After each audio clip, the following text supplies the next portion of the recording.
And welcome in, everybody. This is Friday, July 23rd, 2021. Vasu, Vaddiparty, Charlie O here. The Make the Money and Run podcast powered by Stables Media. Thanks to everybody on Facebook Live and YouTube Live for joining us.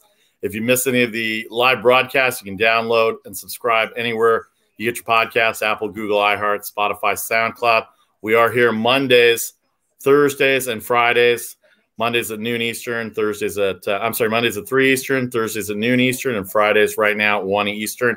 We're going to jump right into it as we get into week 2 of baseball. Charlie and I haven't been on air together. We'll talk NBA a little bit later. We'll put a cap on the NBA and the not so too soon to get the NBA odds. Apparently the futures odds are out for the NBA for 2021-22. So Charlie and I will discuss that later. But we got trade deadline to talk about. We're here with Nate Miller of the Fishbowl Radio Network and also the International Baseball Writers Association, IBWAA. Nate is the beat writer for the Texas Rangers. Why do we bring him on? Because the Texas Rangers is at the center of it in terms of trade deadline. First of all, Nate, thank you for being on with us on the Make the Money and Run crowd. How are you, and what's going on? My pleasure. I'm doing well. Nothing much is going on other than the Rangers have lost 9 straight. So it'll be a really interesting deadline for them.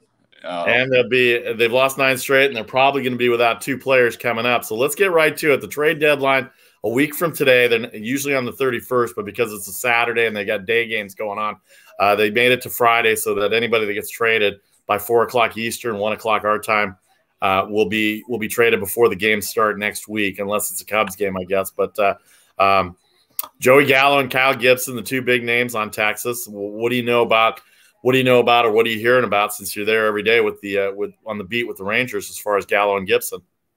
I'm mostly just hearing rumors right now. Nothing is definite. I've been hearing rumors about Gallo since mid-March, really.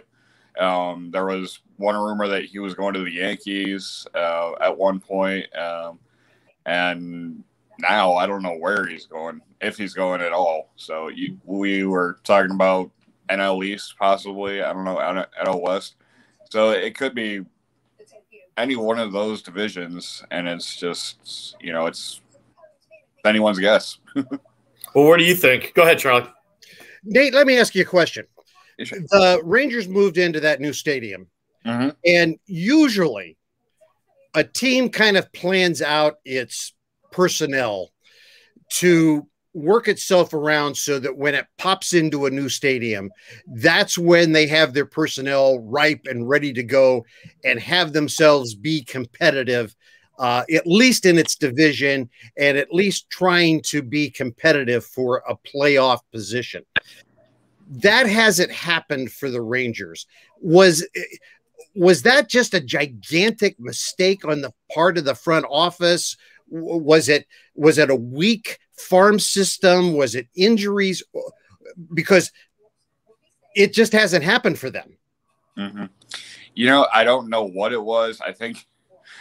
Sadly, I think they were more concerned about the roof than the actual product on the field. Yeah, sure. And it's just like, so far there hasn't been a product on the field, and there won't be, at least this year, and probably not next year either. And it's just, I think they're just wanting to get more people to the ballpark. But unfortunately, you're not going to be able to do that for very long if you don't put somebody on the field. And yeah, I really don't know what the holdup is. Well, okay, so let's get back to the trade deadline here. So Joey Gallo, Kyle Gibson, obviously the 2 big names for the Texas Rangers. A lot of interest in the starting pitching. And, of course, Joey Gallo, 24 home runs, I believe.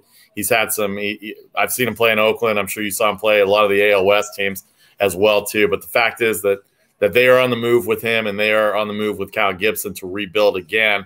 They've got Garcia. They've got young guys in the system that they can bring up. But do you think it's harder to trade right now because they have another year left on their contract? Do you think it's going to cost them more prospects because it's not just a rental for either one of those guys, and specifically Gallo, than it would be because you're going to have control of them through 2022? Yeah, I think that is a holdup because, you want to make sure the price is right. Cliche, but it's just it's not a good time to trade, especially for Gallo, because he has that 1 year, 1 extra year, and I hope they keep him, but I really don't know if they will. Go ahead, Charlie. Nate, what do you I mean, I know this is pure speculation because none of us know what's really going on a front office of a baseball team. But what do you speculate that they want back for Gallo? Do they want prospects? Do they want major league ready players back for him? I don't know if they can afford major league players in exchange for him. So I'm assuming they'll go after prospects. If it's a major league player, he would have to be just as good as Gallo, whether it's hitting or pitching. Maybe they'll get a pitcher for him. I don't know, but it's got to be at least equal to Gallo. And if it's not a major league player, they're going to need like 3 or 4 prospects to measure up to him. That's how much I like him. Our guest, Nate Miller of the Basement Show of the Fishbowl Radio Network, can be heard weekly with his co-host, Billie Ball. I've been on there a few times with them. It's a great listen. Obviously, the three of us love baseball, and not a lot of people can say that in 21st century sports right now, but we three talk baseball all the time. But Joey Gallo, Kyle Gibson, we said the Texas Rangers, they're obviously struggling right now. I don't even know how many games they're back, but they've lost 9 in a row. The fact that he's got another year on his contract, I got to think that they probably are. I was listening to some of the game yesterday on the Rangers broadcast they were on yesterday afternoon against the Tigers, who, by the way, we'll get to in a second because Nate Miller is from Detroit, and all of a sudden the Detroit Tigers were red hot. But the fact is the Rangers are there and you cover them. I think is it fair to say they're probably looking for major league players that may not be as equivalent because there's not that many people that are equivalent to Joey Gallo, but they're probably going to have to get some major league ready players along with a lot of prospects because he's going to get a haul because he's the name right now. He and Chris Bryant are probably the 2 names right now in terms of the trade deadline, Nate. And it's, like we've been saying for the past couple of minutes, I mean, we're not front office guys. Like, we're speculators. And I honestly I've been beating this thing to death in my writing for the past few weeks now, and I just don't know what's going to happen. Well, none of us do. I get that. All right, let me ask you this. Why don't you tell everybody about what kind of what a team is going to get? Maybe they don't watch a lot of Texas Rangers baseball. So tell us what kind of player, what kind of person Joey Gallo and Kyle Gibson are, and how they're going to be an added value to whoever they go to off the baseball field as well as on the baseball field. They're players that are they're productive, but they're quietly productive. More so Gibson than Gallo. But I mean, you're not really hearing much about Gibson outside of Texas right now. You're really not. He's 6-2, and he is easily the best pitcher on the Rangers staff right now. And you're just not hearing that much about him outside of Texas. Gallo, you're hearing a lot about just because he's on a tear right now. He's hit 13 home runs in his last 20 games or something like that, in his last 30 games. And it's just it's kind of a different animal with each one. Go ahead, Charlie. If you had to move only one of those 2 guys, Nate, who would you like to see him move? That's a tough question because I like them both. But if I had to move one of them, probably Gibson. Right now we need power as much as we need pitching, and the rest of the guys on the Rangers pitching staff are capable. They're not Gibson, but they are capable. And I don't know if we can do without Gallo as much as we can do without Gibson. All right, let's move on to the Texas Rangers a little bit. You cover the Texas Rangers. How about this Adolis Garcia? He's been really. I mean, he came out of nowhere. I didn't hear a lot about him coming into the Rangers system, and I'm not sure if anybody at the Rangers front office knew how good he was going to be. He turns out to be an all-star this year. I watched him for the last 4 weeks now on TV pretty regularly when he comes up to bat. He's a good at bat to see, and he's a lot faster than I thought he was. And his defense is really good because they put him into center field. What do you know about Adolis Garcia and how much more potential has he got? Obviously, he's got probably a lot of potential since he's a young guy. He's got the world at his fingertips right now.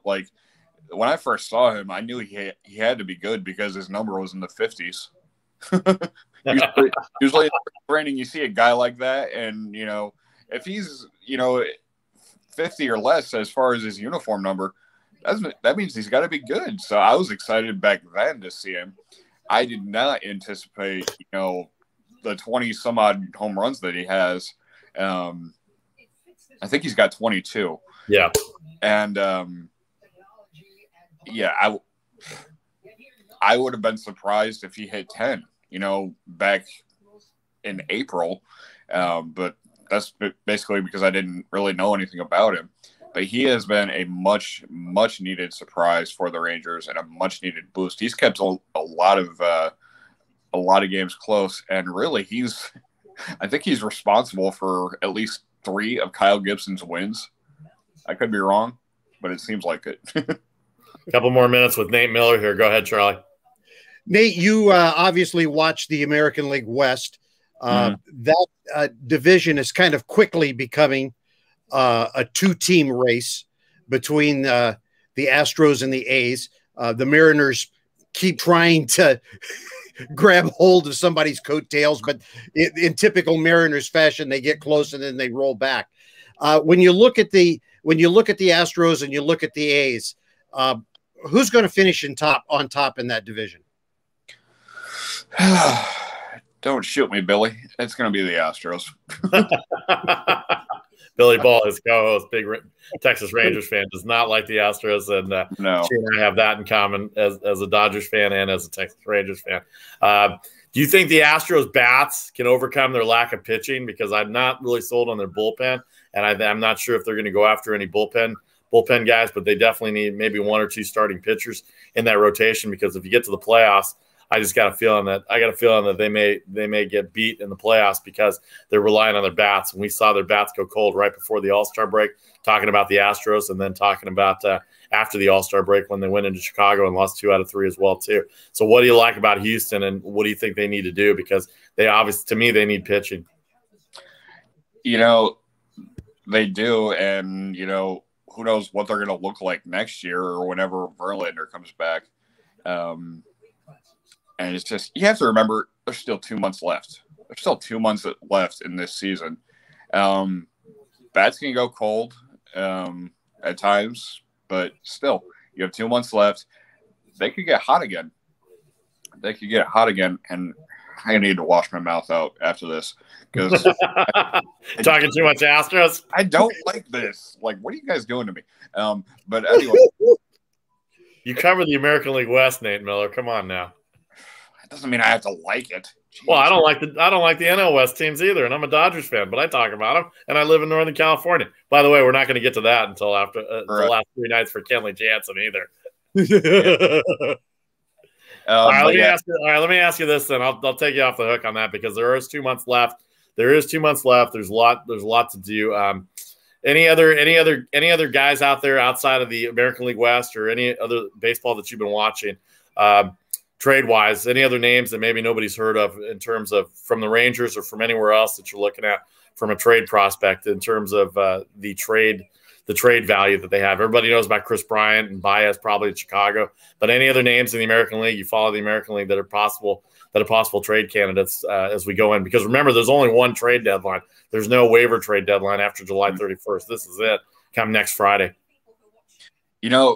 Truthfully, the one guy that I was watching was traded yesterday, Nelson Cruz from Minnesota to Tampa Bay. And he just he wasn't really running away with his numbers, but he was, producing. And I thought, he could be useful to a lot of teams. And lo and behold, Tampa Bay went up and snatched him. And, but good for him. I mean, he's finding life after his Rangers days. How many people thought he would, and he is. But yeah, he was the one that I was really watching closely. And another guy who just got traded 20 minutes ago, Rich Hill. I was watching him too. He got traded to the Mets. And so good for him. I mean, talk about journeyman. Seriously. Yeah, no kidding. So yeah, those were the, two of the guys that I was watching, and really, I mean, all the rest of them just kind of blend together sometimes. All right, last one for me. We'll let you get out of here. You're from Detroit. You're from Michigan originally. You grew up as a Tigers fan. How about watching the Detroit Tigers this year? They've got some really good young pitchers. They've got the 5th best record in the American League since May 7th. Mm-hmm. Right now, they're on a 7-game winning streak. They just swept your other team, the Rangers, in 4 straight in Detroit. But, boy, they look really good. Mm-hmm. And it seems like A.J. Hinch has them going. And I know A.J. Hinch is another ex-Astro in your mouth right now. But the fact is he's managing your childhood team. And I have a connection to the Tigers as well, too, from back in the 70s and 80s. So what about the Tigers and how far? They're obviously not going to win the division this year. But, boy, they're only 7.5 or 8 back in the wild card right now. You think they got a run in them? Or is this something to build on for the next few years? A little bit of both, really. That's definitely – I mean, no matter where you finish, you can always build on next year. So it's going to be a little bit of both. They can build on next year, and I think they have a little bit of a run in them. I think the wild card is a possibility, a remote possibility, but a possibility. But yeah, it'll be exciting to watch. As much as I hated seeing them sweep Texas over the week, it's been fun to watch. I mean, 7 in a row. Of course, they do it after I move. I just wish I really wish Cabrera would do more. I know he's getting older, but he's kind of one of their big money tickets right now, and still, I can't believe it. But I really want to see him do more, and but yeah, it's been a lot of fun to at least pay attention to those guys. I can't watch them here, but we'll fix that for you. We'll fix that for you. Yeah, good luck. But yeah, they've been fun to watch. Anything else, Charlie? Hey, it's gonna be interesting. Be interested to talk to you, Nate, after the trade deadline and get your analysis on just what happened and what you think the future looks like after that. Right on. Hopefully the sideburns will be gone by then. Yeah. All right, Nate. Nate Miller of the Fishbowl Radio Network, the Basement Show, started out in Detroit in a basement, moved his way into the press box in the Texas Rangers with the IBWAA, Internet Baseball Writers of America, Association of America. I'll get it right. IBWAA. You do a great job with Billy. Please say hi to Billy for me. And sure. Thank you for coming on. And we will talk to you sometime soon, Nate. All right. Thanks a lot. Thanks, Nate. All right. Nate Miller of the Fishbowl Radio Network and of the Internet Baseball Writers of America Association, the IBWAA. The Baseball Writers of America Association have their print, and now he's the Texas Rangers beat writer for the Internet, and he's the beat writer for them. Interesting story with Nate. We'll get into it next time when we do a profile on him, but he's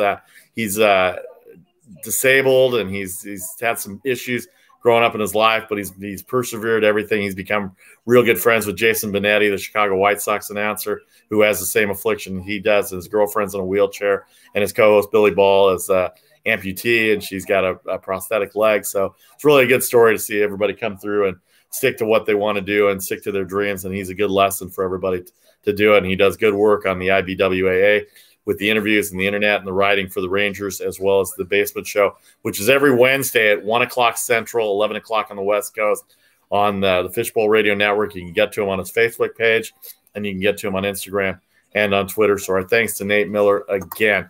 All right, Charlie, we'll talk a little baseball. We'll cap off the NBA in 30 seconds. A lot to finish up. This is our first show of the week with you and I together, so I'm sure we have some opinions on the NBA together.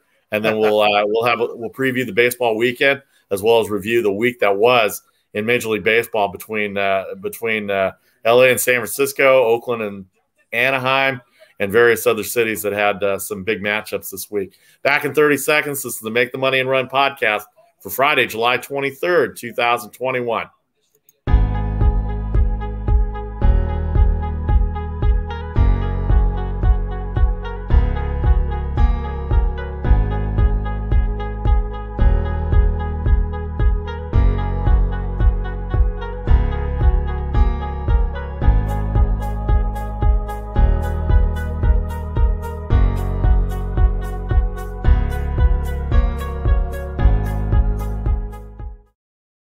Welcome back to the Make the Money and Run podcast for July 23rd, 2021. Vasu Vaddiparty, Charlie O here with you. Lots to think about here in terms of the baseball, Charlie, in terms of how the week went and in terms of baseball. We'll get to all that in a second, but you and I have not done a show since the Milwaukee Bucks have become champions. How about that? Down 0-2 to the Phoenix Suns. They looked like they were in dead trouble, and sure enough, they run off 4 straight, including the Game 5 victory on the road, the only time the underdog won and covered in the series. Well, covered anyway, and then obviously won outright for the Milwaukee Bucks. And once you win Game 5, you're a 72% chance to win the NBA championship. And sure enough, they did. A 105-98 victory over Phoenix. They did cover. They did stay under the game. First championship for the Bucks in Milwaukee. 51 years. Kareem Abdul-Jabbar was Lou Alcindor then. Oscar Robertson was on that team. John McLaughlin, who not a lot of people know unless they're older and watched Milwaukee Bucks TV. But Giannis, how about Giannis? 50 points, 14 rebounds, led the way. Bobby Portis, who turned down $22 million in the option year from the Knicks last year, signs for about $3 million for the Bucks this year. Comes up huge off the bench with 16. He's been big all playoffs for them. Middleton had 17. But, boy, their defense from Game 3 on just turned it on, Charlie.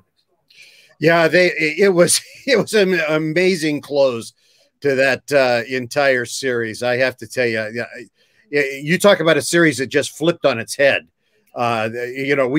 We use those terms a lot, but this one truly was one of those situations. And Giannis became the superstar before our eyes that we always thought that he was. But Middleton, I mean, I don't think a lot of NBA fans, except the real hardcore fans, knew much about Middleton. And Middleton came out and became a real star. Portis, as you talked about, came out and was became big before everybody's eyes.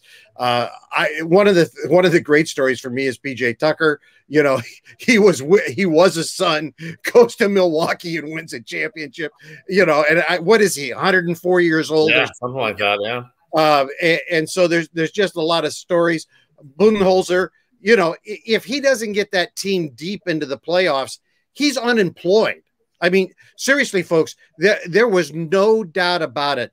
If that team had dropped out early in the playoffs, Budenholzer was not going to be the coach next year for the Bucks. And what does he do? He wins a championship. I mean, it's a story that you write, and if you write that story, people say it's bad fiction. So it was great. My favorite moment, though. My favorite moment was the morning after the Bucks won, and Giannis is driving through Chick-fil-A and orders 50 chicken nuggets, and he turns to the little gal that's taking his order and says, "It's okay, I put you on video. 150,000 people are watching you." And she goes, "What? Yeah, it's okay." And he puts her on the video with him. I just said, there's a really cool guy. So, it was really good. I'm happy for Milwaukee. Milwaukee's a great sports town, and they have, man, you talk about a group of fans that have supported a team through thick and through thin. It's been a long time since Kareem slash Alcindor and the Big O and everybody else was there, and so it's a well-deserved championship for the fans as well who have supported that team. It's really interesting to see how the defense turned around. Game 3 and Game 4, nobody gave them much of a chance after Game 2. Phoenix covered easily in both games, in 1 and 2 in Phoenix. They thought that they were going to get people were thinking that Milwaukee was going to get maybe one game if they were lucky to win this to be in the series, and it was going to be a Phoenix sweep the way that they were playing. And then Game 3 and Game 4 back at home, Milwaukee dominated defensively. Whatever Budenholzer did defensively, clearly it was to shut down Devin Booker, and they didn't do a very good job of shutting down Booker in Game 4 and 5. But Game 3, after the broken nose, he did have a bad game. And then Game 4 and Game 5, Booker had 40 points, even though that they did lose. Milwaukee had a big lead, a 16-point lead in the first quarter, and then they got outscored. Then they outscored them 28-21 after the game was tied after 3. Phoenix in the second and third quarter came back and showed who they were. Chris Paul with 26, but Devin Booker in Game 6 only 8 of 22. 44% from the field, 6 of 25 from three-point field goal range, 0 of 8 in the fourth quarter in terms of three-point field goals. Any one of those field goals would have covered the 4.5 in a 7-point game. I'm just saying that out loud for the Make the Money and Run crowd. But, yeah, any one of them would have covered the 4.5 points in terms of the point spread. But all the favorites except for Game 5 came through. Milwaukee defensively showed how much they're better. You think anybody's worried about Giannis's jump shot or three-point shooting now anymore, Charlie? No, I don't think anybody's worried about Giannis, period, at this point. And, it's pretty amazing. He's established himself now. People will shut up, and everybody's going, how did we not figure out a way to sign that guy and pull him out of Milwaukee? And it's pretty neat too. He made some post-game statements of, hey, I did it without having to go and join a super team someplace. And that's pretty cool too. And it's a small market. We've talked about for the last several years that it would be nice to see a small market team become an NBA champion again. And we saw that happen. So that's a pretty cool thing for NBA fans, hopeful for NBA fans in markets like Sacramento and Portland and even Phoenix. Although it looks like now that the landscape in Phoenix could be changing because there's a lot of talk that Chris Paul is not going to be back in Phoenix next season. And unbelievably, it looks like he could wind up with the Lakers. Of course, the Lakers not afraid to spend, not afraid to pay luxury tax, and they can't pull it off with a trade. It doesn't look like, because they really don't have assets to pull a trade off. But Chris Paul has an option; he can opt out, and the Buss family not afraid to spend the money, and he could wind up in Los Angeles wearing a gold Laker uniform. And yeah, I think it'd make a huge difference for the Lakers. Does it make them NBA champs? I don't think so, but it makes them deep. And if they can add some other assets, it could make a huge difference in the West. Let's continue on that trend here. Right after the game ended, the next day, Vegas, as they always do, come out with the 2021-22 odds for the NBA championship. The Brooklyn Nets come out as the favorite, I think at plus 225. Milwaukee, I believe, was fourth. I don't have the numbers in front of me. Maybe you do, Charlie. I was looking on my site. They didn't post them yet. The Lakers were second on that list of NBA championship futures odds. And I believe I don't even remember who was third, but I think Phoenix was sixth down the list. Obviously, that could change if Chris Paul leaves. They've got the core group of guys. If they can get another veteran guy in there, if Chris Paul leaves, that Phoenix could be formidable. Wherever Damian Lillard ends up, could end up in the top 5, top 10. Apparently, the Warriors are very interested in Damian Lillard. So let's take about 5 minutes here, Charlie, if we can, and talk about the landscape of 2021-22 from how the NBA is going to look. We're going to get back to a regular NBA season. It's going to start in October. It's going to be 82 games, and all the protocols will still be in place. But it's going to be, it sounds like business as usual. And of course, Vegas is involved in it. We've got the way too early, no need for the futures champions odds on July 23rd, but here they are. Which, by the way, the NBA season tips off in 63 days. Okay, so that's unbelievable. But because of the way everything has been sliding, because you're talking about training camp. Training camp. No. The NBA season tips off in 63 days. On September 22nd or September 25th? It tips off in 63 days. Okay. All right.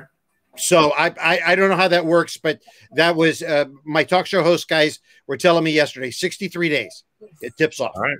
So, that's crazy. Hey, odds wise, the early odds are Brooklyn plus 200, Lakers plus 525, Milwaukee plus 900, the Warriors plus 1200, Phoenix plus 1300, the Jazz 1400, Sixers plus 1600, Clippers plus 2000, Nuggets 2000, and then everybody else after that. So those are early. And of course, we really can't pay too much attention to those yet because we know the Lakers are going to make some personnel changes. The Warriors certainly are going to make some changes. In Phoenix, there's going to be some changes. So you have to kind of take those with a grain of salt yet to see what's going to happen there. It'll be interesting to see. The NBA champion Milwaukee Bucks, Giannis Antetokounmpo, proved himself to be a superstar. World champions, NBA champions for 2020, 2020, 2021. What a year it was after coming off of COVID last year, and they have to play the 72 games, and they did it, and they went through everything that they went through, and so good for them as well, too. All right, a lot of baseball to talk about coming up. We're going to take a 30-second break. The Cubs and Diamondbacks are going to be playing in 50 minutes, so for those of you on the wagering track, Cubs Diamondbacks at 2:20 Eastern, 11:20 Pacific. It'll be on the MLB Network. We'll have all the baseball talk as we get to the second half of the show, back in 30 seconds with the Make the Money and Run podcast for July 23rd, 2021. Vasu Vaddiparty, Charlie O here with you.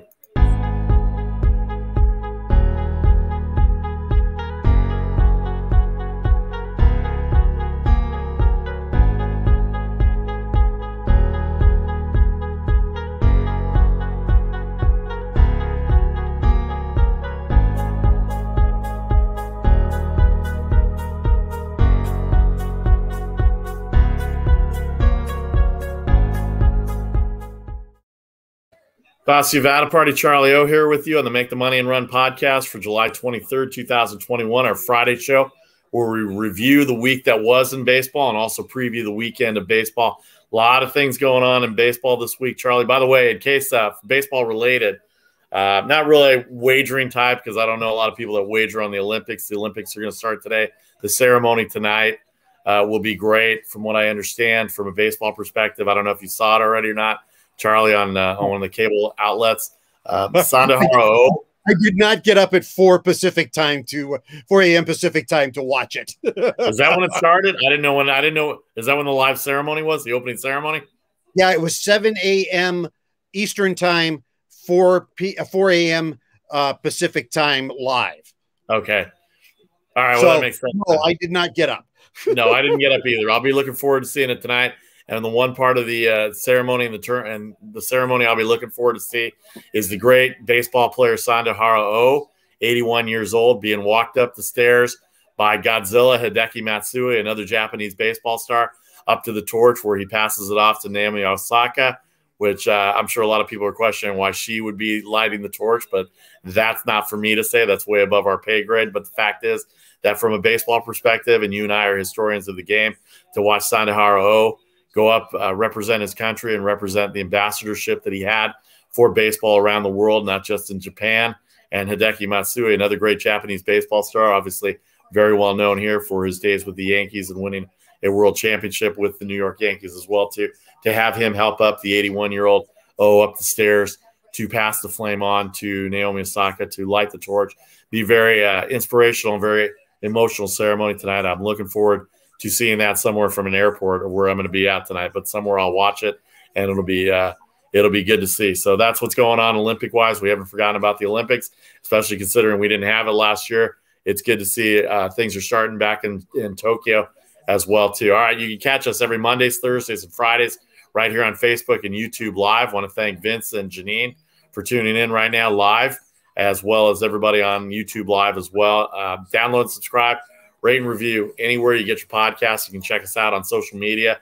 We're also going to have later picks by 6 o'clock Eastern as well. Check us out at any of those handles right there on Instagram, Twitter, Facebook, and Instagram. Charlie and I have a Facebook and Instagram page. Make the Money and Run also has a Facebook page as well, too. Ask us any questions you want, any games you want us to preview. Who's your team? Are you buyers or sellers as the trade deadline comes up? All right, speaking of baseball, as we get to it, the ticker is going to run to the bottom with the lines. So let's get to the baseball lines as it is right now. Actually, let's do this right here real quick.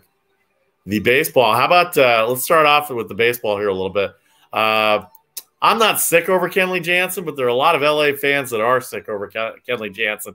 Even though Kenley Jansen had really nothing to do with it, there were a lot of factors that went in. Yes, he's blown 3 saves in a row, but going into the Wilmer Flores home run game, he did blow the save before that, but going into the save over the weekend that he did blow, 3 saves in a row he's blown.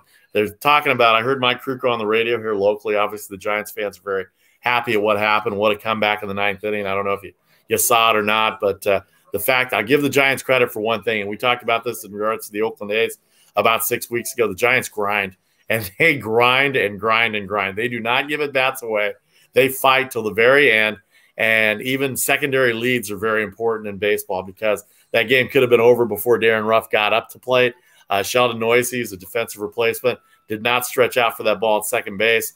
The second run scored. Then Darren Ruff, who was walked originally on 4 pitches but had a bad strike call and then struck out. First base umpire, I guess it was, I don't know who the first base umpire was, but apparently did not see that as a swing. Dave Roberts got thrown out for the second night in a row after Casali didn't get a called third strike. I mean, I know I'm a Dodgers fan. I give the Giants a ton of credit here. But, boy, these last 2 nights have been very, very exciting, Charlie. And if this is going to be the way it's going to be for the next 2 months, we're in for some really good baseball. Well, and we hope it is going to be this way for the next 2 months. I mean, that's what makes baseball fun. But as far as Jensen, come on, Dodgers fans, calm down. It's going to be all right. First of all, this happens in baseball. It's a 162-game season. You're going to have moments like this. And with a guy like Jensen, sometimes he's boom and bust. Okay, there are great moments and there are not so great moments, but you have to take these moments to get those great moments. And in that game last night, and when I first heard the news this morning on SportsCenter, they said, well, it was a questionable call, potential third strike call. I'm going, okay, here they go. They're apologizing for the Dodgers again. Then I saw the call and I said, oh my God, that was a strike. And, they should have been out of it. Now, okay.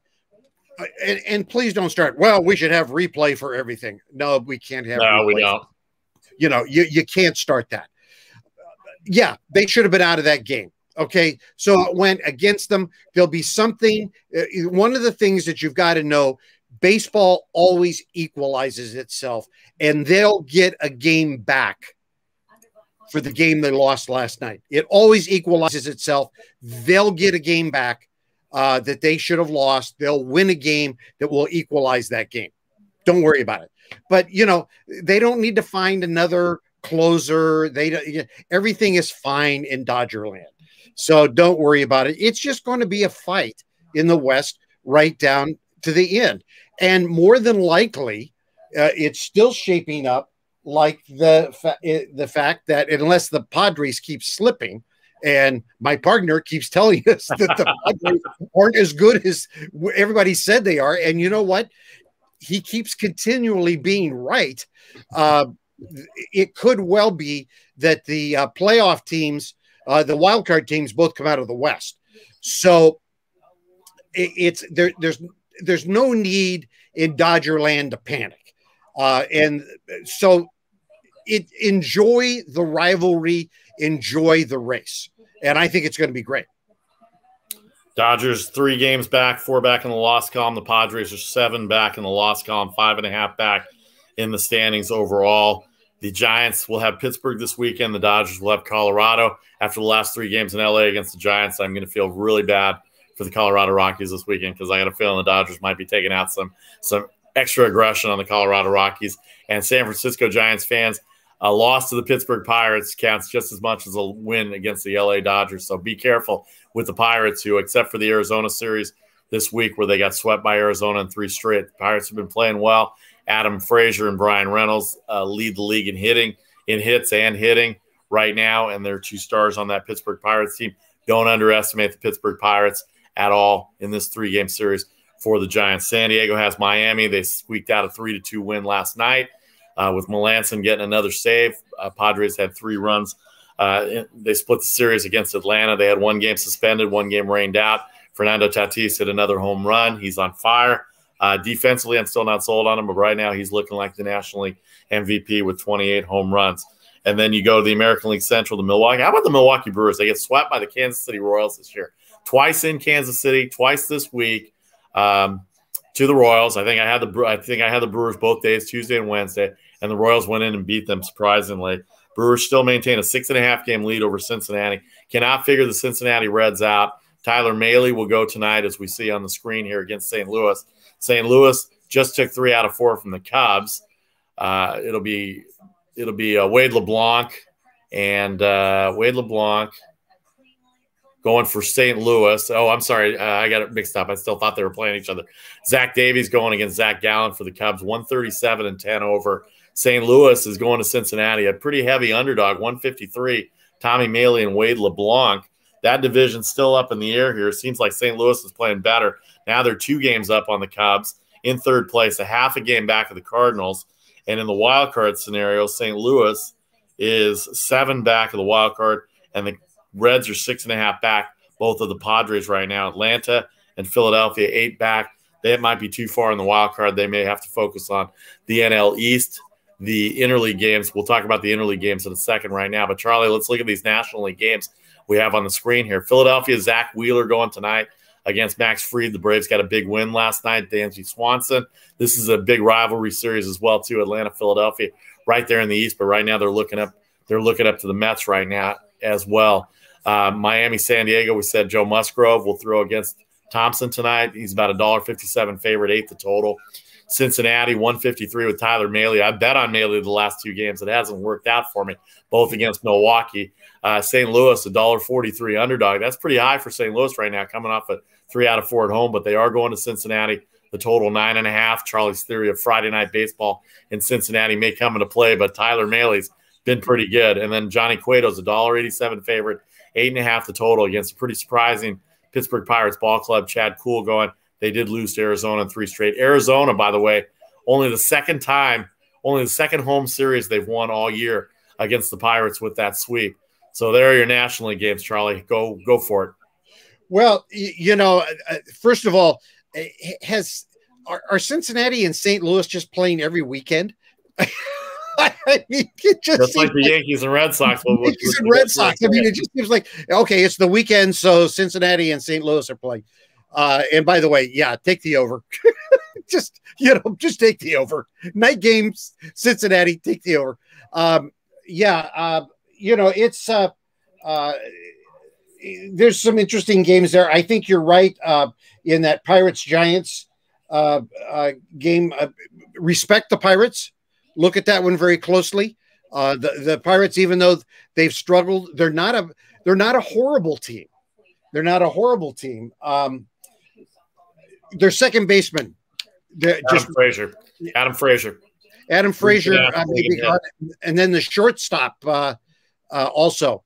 Their shortstop may be gone as well. They're both up on the trade deadline. Yeah, Ryan Reynolds also. Ryan Reynolds could be on the trading block as well too. A couple of pitchers. Their closer Rodriguez is a really good closer, and I know a lot of teams are looking at him as well too. So they've got some commodities. They're like the Texas Rangers right now in terms of trade bait. But Adam Frazier, David Fletcher, not the 2 biggest guys in baseball, and yet they both lead their respective leagues in hits this year. And for A's fans, David Fletcher has not gotten every hit against the A's, but he has hit the ball against everybody. And Vasu, let me just jump for a second, and I won't spend a lot of time here. But if you happen to watch any of the MLB draft, there was a very interesting situation that happened this year. In the past, both for position players and pitchers, the tendency had been to go for Giants. Not San Francisco Giants, but Giant people going for the Aaron Judges, going for the pitchers who were 6'7". That's not what happened this year. A lot of the players that were drafted high for position players were 5'11", 5'10", 6 feet. Pitchers, 5'11", 6 foot, 6'1", because they're finding that players in that size range and in that range between 175 and 210, their injury rate is far lower than those players who are in that more massive range. And so we're going to see in the future smaller ball players on the field because they think they can stay on the field longer. Fascinating. Totally fascinating. No, the draft was interesting. Didn't get a chance to spend a lot of time on the draft. The number 1 pick went to the Pittsburgh Pirates, Henry Davis. Obviously, the number 1 pick there was pretty prominent in the College World Series as well, too. He's a catcher for the Pirates. All right, interesting series for me in the National League before we move on to the American League. Atlanta, Philadelphia, they're both 4 games back in the National League East behind the Mets. Washington, we'll get to Washington in a second. In the National League games right now, Chicago, I'll be interested to see because the trade deadline comes up, who's going to stay, who's going to go with both the Cubs and the Diamondbacks as well. The Cardinals and Reds we talked about already. The National League Central kind of running away by Milwaukee, although the 2 losses to Kansas City tell me that race is not over yet. And, of course, the Giants, they just took 3 out of 4 from the Dodgers this week. They have a 3-game lead, a 4-game lead in the loss column, 3 games on the Dodgers right now. I'm going to feel really bad for Colorado this weekend because I had a feeling the Dodgers are going to pull out all the boomsticks this weekend. David Price and Chichi Gonzalez tonight in Dodger Stadium for 3. The Giants have the Pirates for 3. Don't underestimate the Pittsburgh Pirates. And Dodger fans, don't get on Kenley Jansen. By the way, Kenley Jansen, before we get to the American League, really quick, Kenley Jansen, before the 3 blown saves this week, had only allowed 17 hits and struck out 44 guys in 37 and a third innings this year. So he's under Hall of Fame consideration, and the fact that they've been booed off the field. I know he's had rough struggles the last couple of years with injuries.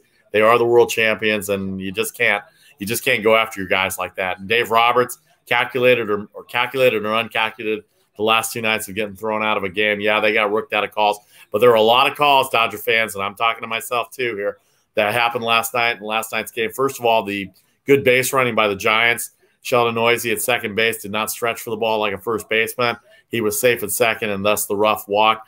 And, yeah, that was strike 3 on Darren Ruff, but they also got a break on the 2-0 pitch for the called strike as well, too. So there are a lot of factors that go into it. It's not always one guy, and I'm trying to tell everybody that. And Dodger fans won't listen because some are fanatics, as they are fans, as I am too. But Kenley Jansen, not to blame in this scenario. That game should have been over 2 batters earlier last night. Vasu, it's baseball. It's baseball. Never one guy. It's only one guy when it's tennis. It's only one guy when it's golf. Right. It's never one guy when it's baseball.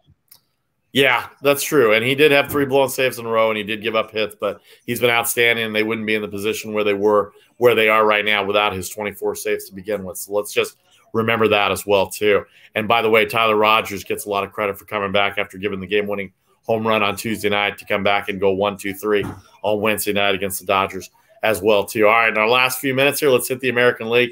You're right, Charlie. The Boston Red Sox and New York Yankees play each other every weekend. Again tonight, the best of 4. Did you see how? I don't know if people saw how the Red Sox won last night, but it was an interesting way to win last night. Kike Hernandez, a 2-run double. I don't know where Aroldis Chapman is. I don't know if he's ineffective and they're just not using him. But Chad Green came in, tried to close it out. Kike Hernandez, former Dodger, gets a 2-run double off the wall. The game tied. Yankees get a run in the 10th. And then I forgot the kid's first name. Brooks Risky comes in the bottom of the 10th inning and throws 4 wild pitches, allows the runner at second that started the inning to come all the way around to score to tie the game. And then a walk, another wild pitch, and then a sacrifice fly by Hunter Renfroe to get Bogarts home, and the Red Sox come away with a victory after Tampa Bay had also come from behind against Cleveland as well, too. So here's Tampa Bay thinking that they were going to be tied with the Red Sox coming into the night. Tampa Bay was down 4-1 late in the game to Cleveland as well, too. And they end up coming back in 10 innings and winning, too. It's going to be quite a race in the American League East, Charlie. The Boston Red Sox and the Yankees play tonight. Cleveland is hosting Tampa Bay tonight again after Tampa Bay won in extra innings. The Yankees are 8 back after that crushing loss. Toronto, 8.5 back. We'll get to the interleague games in a second because Toronto and the Mets will be very interesting. And, of course, Baltimore may have trade pieces, including Trey Mancini. I'm surprised his name hasn't come up yet.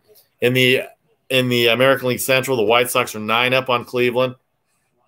Detroit has won 7 in a row. They're 4 games under 500. They've got the 5th best record in the American League since May 7th right now. Unfortunately, they're too far back in the division at 12 back, but they are 9 back in the wild card, and I'm not sure they're going to be good enough for the wild card. But how about this run of being undefeated by the Detroit Tigers? Matt Manning, Casey Mize, guys like that have been starting. And yesterday's starter, I watched the game on MLB Network yesterday, and then they look good, and they're putting all the pieces together. And A.J. Hinch pitching really well. Get the pitching really well. They've got the bats going. It's not even Miguel Cabrera. It's all these other guys. And as a Tiger guy growing up, my neighbor was Lance Parrish, who wore 13. Eric Haas is the catcher for the Tigers. It's very funny to me to see number 13 behind the plate and not have it be Lance Parrish behind the plate. And he hit a bomb of a 3-run home run like the Big Wheel used to do back in the day in the first inning to give them a 3-0 lead. And they're on a roll. 7-game winning streak, the hottest team in baseball right now. I'm looking through it. Yep. Nobody else anywhere near a 7-game winning streak. So be interesting. The Angels, they're trying to make a run at it. I just can't figure them out. They get a 3-2 win in Minnesota. Alex Cobb has pitched well. Jay Happ on the mound for Minnesota. They just traded Nelson Cruz. We haven't even got to that yet. Nelson Cruz got traded from the Twins to the Tampa Bay Rays.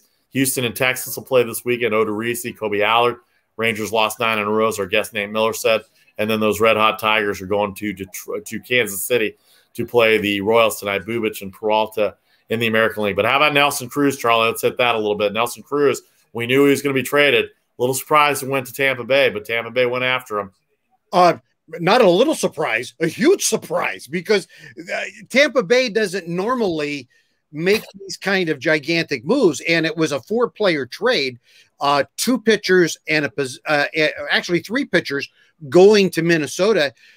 2 of those pitchers were rated number 10 and 17 in their system, and then it's a high-level AA prospect that went. And I thought, wow, that seems awfully high for the Tampa Bay system. However, Buster Olney, I saw him just before we started the broadcast, said that you have to understand the Tampa Bay system is so loaded. Yeah. That these guys were second-tier players. And I'm going, oh, my gosh, second tier. So he said they could more than afford to make this move. And so they did. So, but when he said these guys, when your number 10 and 17 pitching prospects are second tier, that scared the liver out of me, man. How deep is that system? No doubt about it. Well, that's how they built their system up. And you see, they've seen some of the bad times, and they've seen a lot of good times lately in the last few years with the World Series appearance and the ALCS championship last year. They are 1 game back, and Nelson Cruz is going to help them big time down the stretch. Their DHs were only hitting about 218 coming in, and they were second to last in most strikeouts in the American League amongst all the DHs. So as far as the American League games go, Boston, New York, obviously one of the series to watch. Tampa Bay, Cleveland, I'll be watching just for the sake of Tampa Bay. The Astros, of course, the Astros bats. Are they going to get any pitching? And then in Seattle, the A's got a 4-1 victory over the Seattle Mariners last night. It extended their lead to 4.5 games over Seattle. Seattle now 7 back in the division. The A's 2.5 back after they picked up a half game on the Astros, who were idle yesterday. The Astros have the Rangers. Oakland continues this 4-game series with Seattle tonight with Frankie Montas, who I'm still not sold on, though he pitched great last time out after the All-Star break. He's had 2 good starts after the All-Star break, and he's going to get the ball. He's going to get the ball tonight against Yusei Kikuchi and the Seattle Mariners. The total 7.5. That Marine Layer last night, it was 0-0 for a while. Chris Flexen was pitching well for the Mariners, as was Sean Manaea, who had 13 strikeouts in 6 2/3 innings, 7 innings I think he had. But Chris Flexen, coming over from the Korean Baseball League, is 9-4 now with the Seattle Mariners and 6-3 at home. So he pitched well, and he was a formidable opponent at plus 132 last night. I thought it might have been a good play for the Mariners as the underdog at home. But the A's bats came through. They've got game 1 of the series. They're putting the pressure on the Astros, and in fact, they're putting the pressure on the Mariners as well, too, as the team in 3rd place and also in their division, 4.5 back of the wild card position that the A's are in right now. It's the 2nd wild card, Charlie. Yeah, you know, we talked a lot about the Mariners. The Mariners are doing the Mariners thing. They always get us excited, and they kind of reach up and they get close, and you go, here they come. And then you look back and you go, there they go. You know, and they just always seem to be that pitcher in that position player short. They just a couple of guys. And you think, wow, why can't they just do that breakthrough? And they can't seem to do it. And they're about to do the Mariners march to the middle. That's because that's what they do every year about this time of the season. They're gonna move back. They're not going to be contenders come September, and it's going to be the Astros and the A's and everybody else. And that's what's going to happen, except that they're going to continue to be a thorn in the side of the A's, because that's what the Mariners and the Rangers do. They just The A's just can't seem to figure either one of those teams out on an ongoing basis over the course of a season. It'll be interesting to see with the trade deadline next week what the Astros do from a pitching standpoint. I think their bats can go cold every once in a while, but right now I think the pitching may be where they need to go, and especially in the bullpen for the Houston Astros. But the A's right now on a roll. They've got 3 more with Seattle. We'll figure it out where we go from there. All right, the interleague games for the weekend. The Beltway series between the Nationals, who are still in the mix of things. They are 6 games back in the East. They're a ways back in the wild card, I believe. They're 10 back in the wild card, but 6 back in the East. Patrick Corbin against Jorge Lopez, the Orioles. We know how bad the Orioles are, 10 the total at Baltimore, the 3-game series this weekend. The New York Mets and the Toronto Blue Jays. It's going to be an interesting series. No DH for Toronto here with Matt McGill going for McGill going for the Mets. Matt McGill, somebody else. Steven Matz, the former Met, pitching for Toronto. Toronto, an underdog tonight. Very slight underdog, but Steven Matz had great success in New York as a Met. Now he comes back as a Blue Jay with a lot better hitting club. I think Toronto clearly has a better hitting club than the Mets do right now, but the Mets are in first place in the National League East, which is pretty weak, by 4 games over Atlanta and Philadelphia and 6 over Washington, as we said.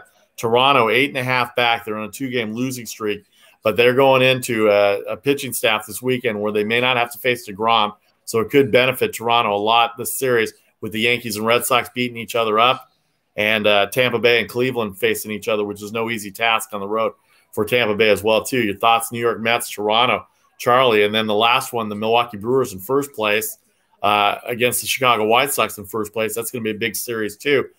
Freddie Peralta, one of the aces for Milwaukee, one of the 3 aces, going up against Lucas Giolito. The White Sox, a road dog at Milwaukee. The total 7.5. Milwaukee doesn't hit all that great. I think they're last in the NL in hitting, but that pitching staff has been so good. And Josh Hader closing it out, Woodruff, Burns, and Peralta, and then Josh Hader closing it out. But Lucas Giolito trying to get the White Sox off the schneid here for this weekend series, Charlie. Yeah, as far as the Blue Jays and the Mets, I think the lack of a DH is going to be a tad bit of a neutralizer for the Blue Jays. They need that DH in that lineup. But again, we're also going to see a little bit of what the Mets are made of in this situation, because they are going to go up against a team that can hit. You're absolutely right when you talk about the weakness of the National League East. A very, very weak division.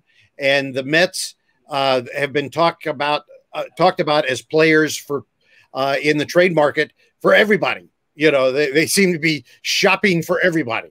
So who knows what's going to happen. They've got an owner with deep pockets, and so we'll find out whether he's going to become the new big buyer in New York, since the Yankees don't seem to be really going deep, although now they're talking about maybe getting a shortstop and moving Torres over to second base. So I don't know.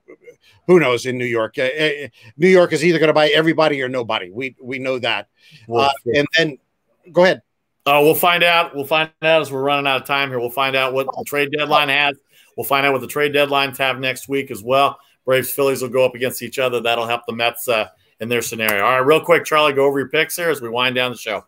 Okay, in Boston, I like the Yankees tonight, plus 100 on that game. I think they're going to be ready to come back. Just watch the weather. It could be a rain out there. In Minnesota, I like the Angels plus 125. And then Oakland versus Seattle. I'm taking the home dog. I'm learning to like home dogs in baseball. And Seattle, they like to beat up on Oakland. And it's Frankie Montas. All right, real quick for me, I'm going to go with the Cubs early. That's going to start in about 20 minutes. Zach Wheeler and the Phillies tonight. Boston at home. We're going to go against each other in that one. The White Sox at Milwaukee, plus 116. And I'm going to go with the Blue Jays at plus 103. So that's it for the weekend. Weekend preview, weekend review of the MLB. We'll be back with you on Monday a little early. Check the social media pages as well. I'm Vasu Vaddiparty for Charlie O. This is the Make the Money and Run podcast for July 23rd, 2021. Have a great weekend and good luck with all your games.